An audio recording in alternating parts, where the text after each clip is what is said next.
आइए बच्चों, आज हम अट नहीं रही है कविता जो कि सूर्यकांत त्रिपाठी निराला जी द्वारा रचित है, कक्षा 10 में क्षितिज पुस्तिका से ली गई है, का अध्ययन करेंगे। यह हमारे चैनल का लोगो है, सुनो रे किस्से ऑन यूट्यूब। सुनो रे किस्सा ऑन यूट्यूब को लाइक, शेयर और सब्सक्राइब करें ताकि आप आने वाले नए विषयों की जानकारी प्राप्त कर सकें। आने वाले नए विषयों के लिए सुनो रे किस्सा चैनल को कृपया लाइक, शेयर और सब्सक्राइब करें। वीडियो कैसा लगा और आप किस नए विषय का वीडियो देखना चाहेंगे, यह भी हमें कमेंट बॉक्स में बताएं। अट नहीं रही है इस कविता में फागुन माह के सौंदर्य का वर्णन किया गया है।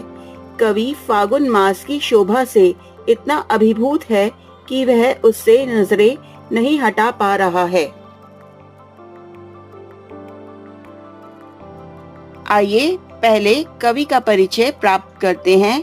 इसके कवि हैं सूर्यकांत त्रिपाठी जी, जो कि निराला के नाम से प्रसिद्ध हैं।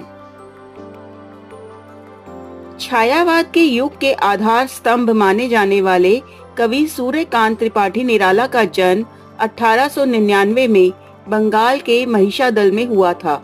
इन्होंने घर पर ही संस्कृत, बंगला, अंग्रेजी आदि भाषाओं का अध्ययन किया। यह स्वामी रामकृष्ण परमहंस के विचारों से अत्यंत प्रभावित थे। इनकी भाषा में चित्रात्मकता, कोमलता, संगीतात्मकता और प्रकृति प्रतीकों का कुशल प्रयोग देखने को मिलता है। इन्होंने मुक्तक छंद में कविताएं लिखी हैं। इनकी प्रसिद्ध काव्य रचनाएं हैं अनामिका, परिमल, गीतिका, कुक्करमुत्ता, नए पत्ते आदि। इनका संपूर्ण साहित्य निराला रचनावली के 8 खंडों में प्रकाशित है। इनका निधन 1961 में इलाहाबाद में हुआ था। ये अब कविता अट नहीं रही है पर चलते। अट नहीं रही है आभा फागुन की, तन सट नहीं रही है। कहीं सांस लेते हो, घर घर भर देते हो। उड़ने को नभ में तुम पर पर कर देते हो। आंख हटाता हूँ तो हट नहीं रही है। पत्तों से लदी डाल, कहीं हरी कहीं लाल। कहीं पड़ी है उर्मे मंद गंध पुष्पमाल। पाट पाट शोभाश्री पट नहीं रही है। आइए अब कविता में आए नए शब्द या कठिन शब्दों के अर्थ जान लेते हैं।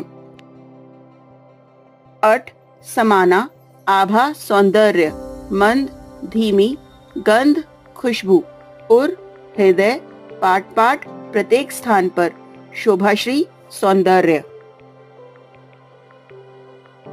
आइए अब चलते हैं कविता की व्याख्या की ओर। इस कविता में कवि ने फागुन माह का मानवीकरण करते हुए उसकी सुंदरता का बड़ा ही मनमोहक वर्णन किया है। कवि फागुन की शोभा की सर्वव्यापकता का वर्णन करते हुए फागुन से कहता है कि हे फागुन, तुम जब सांस लेते हो तो तुम्हारी छोड़ी हुई सांस से संपूर्ण वातावरण सुगंधित हो जाता है। तुम्हारी यही सुगंध धरती के साथ साथ आकाश को भी सुगंधित कर देती है। फागुन की यह व्यापकता कवि को अभिभूत किए बिना नहीं रहती और वह चाहते हुए भी अपने नेत्र नहीं हटा पा रहा है। कहीं हरी और कहीं लाल नव पल्लवों से युक्त डालियां कवि को आकर्षित कर रही हैं। हरे भरे वृक्षों पर सुशोभित फूल फागुन के हृदय पर फूल माला के समान शोभित हो रहे हैं। स्थान स्थान पर फागुन की शोभा इस प्रकार फैली हुई है कि कवि की आंखों में समा नहीं रही है। आशा करती हूँ इस वीडियो के माध्यम से आप इस अट नहीं रही है कविता को अच्छे से समझ पाए होंगे। इसके अभ्यास कार्य के लिए आप इसी श्रृंखला के अगले वीडियोस को देखें और हमारे चैनल को सब्सक्राइब करें। धन्यवाद।